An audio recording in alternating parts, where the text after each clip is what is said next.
Aujourd'hui, je voudrais vous parler de trois choses. Le mental, l'ego et la confiance en soi.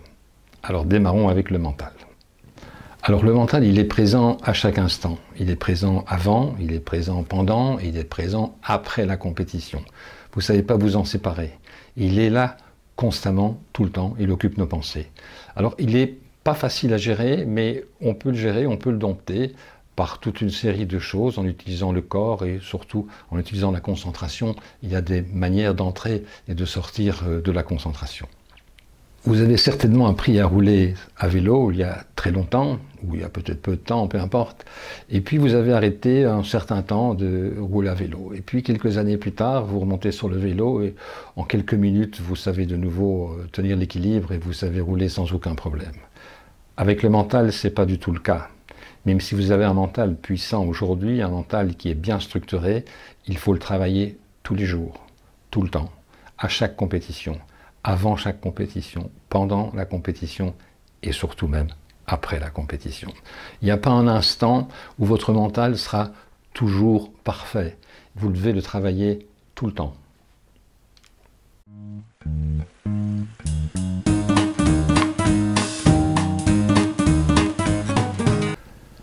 Alors notre ego dans tout ça, eh bien l'ego c'est l'image que je me crée et que je veux donner à l'extérieur de moi de manière à ce que les gens, les autres me considèrent le mieux possible et que je puisse plaire à un maximum de personnes et de gens.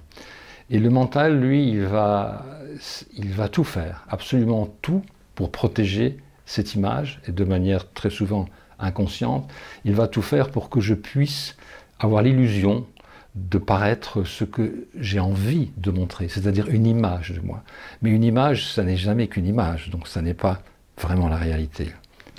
Et très souvent, cette image, elle est identifiée à une forme, c'est-à-dire à ma taille, à mon esthétique, à ma beauté, à la couleur de mes yeux, à la couleur de mes cheveux, à la manière dont je parle, à la manière dont je m'exprime, etc. Et donc j'identifie la personne que je suis à une forme.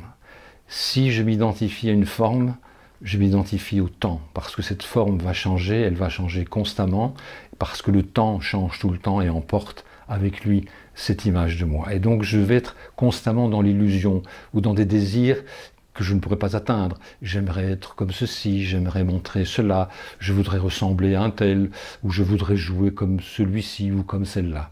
Je ne suis pas moi, je suis dans une image. Et cette image, le mental va faire un maximum pour la défendre, et en faisant cela, il va susciter des pensées, il va engendrer des comportements qui ne sont pas les miens, mais qui sont les comportements et les pensées du mental.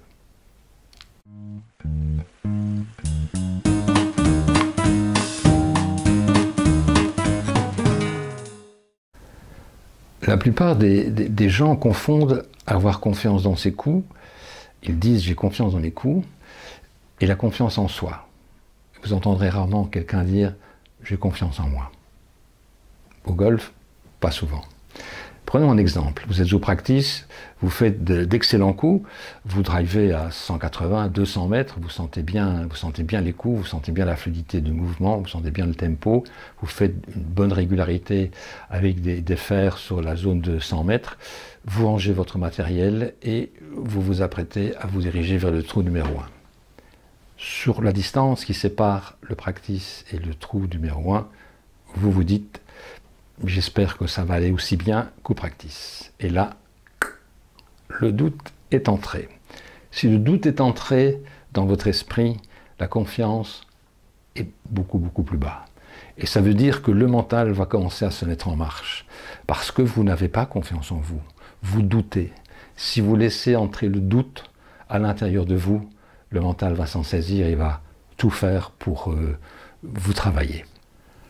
Prenons un autre exemple. Imaginons un plongeur qui se trouve sur son plongeoir à 6 mètres au-dessus de l'eau et il est concentré. Il ferme les yeux et il visualise son enchaînement. Est-ce que vous pensez un seul instant que dans sa tête, il s'imagine faire un plat? Il se voit faire un plat? Non, absolument pas. Imaginons maintenant le skieur qui se trouve juste avant le portillon de départ, il a les yeux fermés et sa main répète le passage des portes, etc. Pensez-vous un seul instant qu'ils s'imaginent glisser et aller dans les barrières de sécurité? Non. Ils visualisent la réussite. Si vous êtes au départ du trou numéro 1, visualisez la réussite de votre coup. Faites comme le maître Jedi dans Star Wars qui disait « fais-le ou ne le fais pas ». Il n'y a pas d'essai. Et ce mot « essayez », sortez-le de votre vocabulaire. N'utilisez plus jamais ce mot-là. Dites « je le fais ». Alors peut-être que vous ne le réussirez pas, mais au moins vous l'aurez fait. Vous l'aurez fait en toute conscience, vous l'aurez fait en connaissance de cause, avec vos ressources, vos capacités. C'est une énorme différence. Essayez de vous lever de votre chaise. Non, j'ai dit essayez, là vous vous levez. Essayez. Faites-le ou ne le faites pas. Alors, comment développe-t-on la confiance en soi? Eh bien, la confiance en soi, elle repose sur 2 socles fondamentaux. Le premier, c'est l'estime de soi, et le second, c'est l'amour de soi. Alors, l'estime de soi, c'est prendre conscience de toutes les réussites que nous avons atteintes, de tous les obstacles que nous avons contournés, de toutes les difficultés que nous avons vaincues. Il ne s'agit pas de se faire une grosse tête en se disant « je suis le meilleur, je suis le plus fort », c'est pas du tout ça. C'est prendre conscience des réussites que nous avons réalisées avec ce que nous avions comme outil. Et nous pouvons à ce moment-là avoir de l'estime vis-à-vis de nous. J'ai de l'estime pour moi, car avec les outils que j'avais, avec les compétences que je possédais, j'ai réussi ça, j'ai vaincu cet obstacle-là, j'ai gagné cette bataille-là. Vous ne pouvez pas avoir confiance en quelqu'un que vous n'estimez pas. Imaginez une relation que vous avez sur laquelle vous n'avez aucune estime pour cette personne, je ne pense pas que vous pourriez avoir confiance en lui, ou en tout cas votre confiance sera fortement réduite. En ce qui concerne l'amour de soi, c'est un peu plus délicat parce que nous n'avons pas été habitués, nous n'avons pas été éduqués dans cette possibilité de pouvoir nous aimer. Or, de nouveau, vous ne pouvez pas avoir confiance dans quelqu'un que vous n'aimez pas. Et donc, la seule personne au monde avec laquelle vous allez vivre depuis le premier jour de votre vie jusqu'à votre dernier souffle, c'est vous. Alors, vous avez vraiment intérêt à vous aimer parce que vous allez passer un sacré bout de temps avec vous. Alors s'aimer, ce n'est pas de nouveau s'attacher à une forme, ce n'est pas aimer son corps, ce n'est pas aimer une partie quelconque de son corps. Bien sûr, on peut l'apprécier pour ceux qui en possèdent, ils peuvent en jouir, mais ce n'est pas ça. L'amour de soi, c'est aimer la personne que je suis, avec mes qualités, avec mes difficultés, avec mes combats, avec mes non-réussites, avec mes compétences, avec ma persévérance. Ça, c'est aimer l'être que je suis. Et si je m'aime, je pourrais mieux aimer les autres parce que je comprendrai qu'eux aussi ont des difficultés.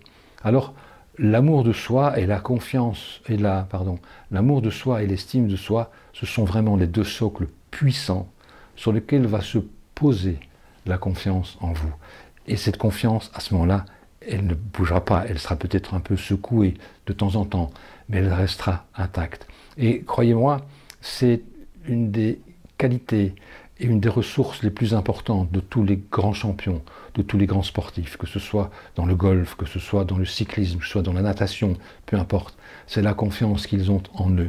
Et lorsque cette confiance s'en va, ils éprouvent de très très grandes difficultés, parce qu'ils n'ont plus ils se comparent à ce moment-là aux autres, ils se sentent diminués, ils ont l'impression d'être diminués, et c'est là que les coachs interviennent, ou les psychologues interviennent pour remettre sur pied cet outil qui s'est un petit peu détérioré. Voilà, j'espère que ces quelques conseils vous auront aidé. Réfléchissez-y.